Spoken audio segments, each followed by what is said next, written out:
Rapport Umbrella Security Service, USS. Nom, Umbrella Security Service. Acronyme, USS. Fondateur, QG d'Umbrella. Date de création, au moins dans les années 80. Total des effectifs, inconnu. Membres connus, Scott, d'une date inconnue à 1998, sécurité du manoir Hartley. Elias, d'une date inconnue à 1998, sécurité du manoir Hartley.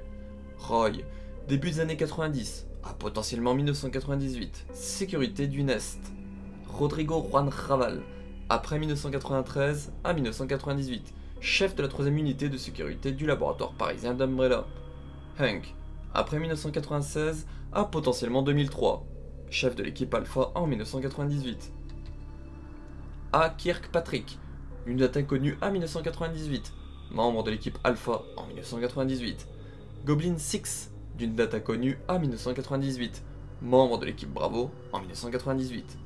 Nighthawk, au moins 1998 à potentiellement 2003, pilote de l'équipe Bravo en 1998.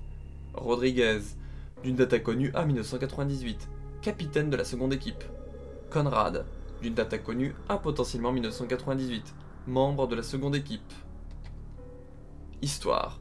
L'Umbrella Security Service, abrégé en USS, était une branche créée par Umbrella Corporation pour être sa sécurité, autant des installations que pour des missions. Leur lieu de formation était inconnu jusqu'à la création du camp d'entraînement de Rockford Island fin 1993. C'est notamment là-bas que fut formé un des membres les plus connus de l'USS, Hank. Parmi les employés de cette branche, il y avait ceux faisant la sécurité du laboratoire ou complexes comme le laboratoire Hartley, le Nest, le laboratoire parisien ou encore sur Rockford Island. Il y avait les équipes d'investigation, qui étaient chargées d'enquêter lorsque le quartier général avait des soupçons sur des activités au sein de l'entreprise ou pour partir en éclaireur, comme lorsque Umbrella souhaita réouvrir le centre de formation Hartley en 1998, tout en enquêtant sur les rumeurs d'un clone du Dr Marcus. Pour finir, il y avait les équipes d'opération qui étaient eux envoyées en mission d'escorte ou de récupération de personnes, objets ou cargaisons. Il y avait au moins 2 équipes, la première et la deuxième équipe. La première équipe fut celle envoyée au Nest pour l'opération Nestbreaker en septembre 1998. Le QG doutait du Dr William Birkin et les envoyait donc chercher un échantillon du virus G. La première équipe fut divisée en 2 équipes, l'Alpha et Bravo. L'Alpha fut envoyée directement dans le Nest sous le commandement de Hank, tandis que la Bravo devait attendre qu'Alpha revienne pour les escorter. Cependant, tout ne se passa pas comme prévu. Le Dr William Birkin fut abattu, mais revint en G mutant pour les attaquer et détruisit les fioles de virus T et G. Il tua également 6 membres sur les 8. Hank survécut et fut exfiltré hors de la ville avec un échantillon de G. La seconde équipe, et potentiellement d'autres, furent déployés à Raccoon City lors de l'épidémie, mais le capitaine Rodriguez se rendit compte que tout était de la faute d'Umbrella et voulut les dénoncer. Il devint donc une cible. Il parvint à s'enfuir. Une équipe aurait été envoyée pour traquer et tuer les personnes survivant à Raccoon City avant leur mise en sécurité par le gouvernement américain, comme ce serait le cas avec la traque de Léon, Claire et Sherry. Il est possible que l'USS ait été transformé ou partiellement remplacé par les nettoyeurs, ou Trash Sweepers, suite aux événements de Raccoon City, comme ces derniers effectuent la tâche de protéger Umbrella en détruisant les preuves sur China Island. Si ce n'est pas le cas, c'est en 2003 qu'il est sûr que l'USS cessa d'opérer, suite à la faillite d'Umbrella. Équipement. Tenue. Ils ne semblaient pas avoir de tenue officielle. Déjà, ils avaient des tenues différentes en fonction de leur emploi.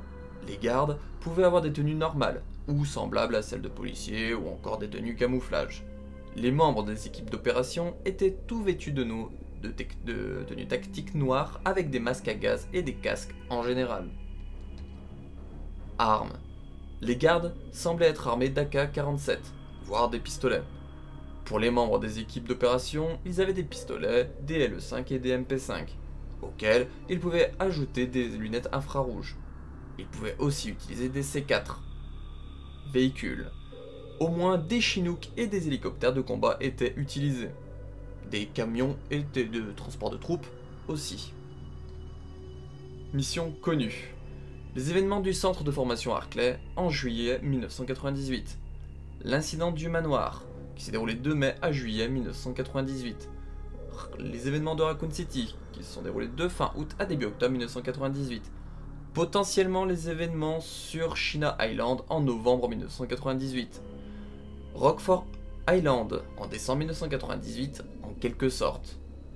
La présence d'Umbrella Security Service ou USS dans le canon de la saga se fait via potentiellement Resident Evil en 1996, Resident Evil 2 en 1998, potentiellement car semi-canon Biohazard 2 Drama Album The Little Runaway Sherry en 1999, Resident Evil Code Veronica en 2000, Resident Evil Code Veronica X en 2001, le rapport de Wesker en 2001, potentiellement Resident Evil en 2002, Resident Evil 0 en 2002, Resident Evil Outbreak en 2003, Resident Evil Outbreak File 2 en 2004, Resident Evil The Umbrella Chronicles en 2007, potentiellement car semi-canon Biohazard Umbrella Chronicles Side A et B en 2007-2008, Resident Evil The Dark Side Chronicles en 2009, Resident Evil 2 en 2019, Resident Evil 3 en 2020 et Resident Evil Death Island en 2023.